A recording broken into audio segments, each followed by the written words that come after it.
अनंत चतुर्दशी व्रत कथा। शास्त्रों में अनंत चतुर्दशी का विशेष महत्व है।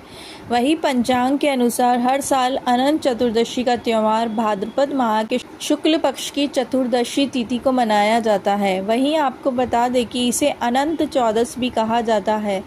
इस दिन भगवान विष्णु और माता पार्वती की आराधना की जाती है। वहीं इस दिन अनंत सूत्र बांधने की परंपरा है। वहीं यहाँ हम अनंत चतुर्दशी के दिन पूजा करते समय व्रत कथा का पाठ करना बहुत ज़रूरी माना जाता है। आइए जानते हैं इस व्रत कथा के बारे में। शास्त्रों के अनुसार प्राचीन काल में सुमंत नाम का एक नेक तपस्वी ब्राह्मण हुआ करता था।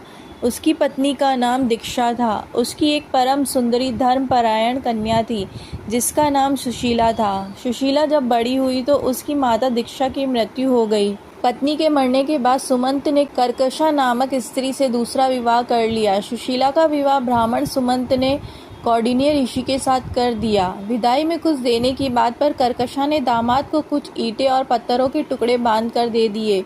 कौंडिन्य ऋषि दुखी हो अपनी पति को लेकर अपने आश्रम की ओर चल दिए, परंतु रास्ते में ही रात हो गई।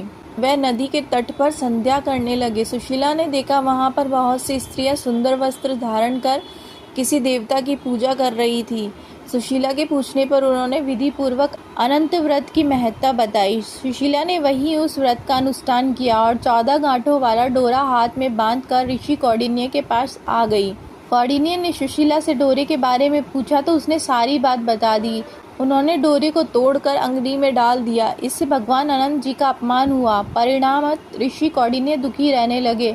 उनकी सारी संपत्ति नष्ट हो गई। इस दरिद्रता का उन्होंने अपनी पत्नी से कारण पूछा तो सुशीला ने अनंत भगवान का डोरा जलाने की बात कही। पश्चाताप करते हुए ऋषि कौंडिन्य ने अनंत डोरे की प्राप्ति के लिए इस दरिद्रता का उन्होंने अपनी पत्नी से कारण पूछा तो सुशीला ने अनंत भगवान का डोरा जलाने की बात कही। पश्चाताप करते हुए ऋषि कौंडिन्य अनंत डोरे की प्राप्ति के लिए वन में चले गए। वन में कई दिनों तक भटकते भटकते निराश होकर एक दिन भूमि पर गिर पड़े। तब अनंत भगवान प्रकट होकर बोले, हे कौंडिन्य, तुमने मेरा तिरस्कार किया था, उसी से तुम्हें इतना कष्ट भोगना पड़ा। तुम दुखी हुए, अब तुमने पश्चाताप किया है, मैं तुमसे प्रसन्न हूँ। अब तुम घर जाकर विधि पूर्वक अनंत व्रत करो। 14 वर्ष पर्यंत व्रत करने से तुम्हारा दुख दूर हो जाएगा। तुम धन धान्य से संपन्न हो जाओगे। कौंडिन्य ने वैसा ही किया और उन्हें सारे क्लेशों से मुक्ति मिल गई। श्री कृष्ण की आज्ञा से युधिष्ठिर ने भी अनंत भगवान का व्रत किया, जिसके प्रभाव से पांडव महाभारत के युद्ध में विजयी हुए तथा चिरकाल तक राज्य करते रहे।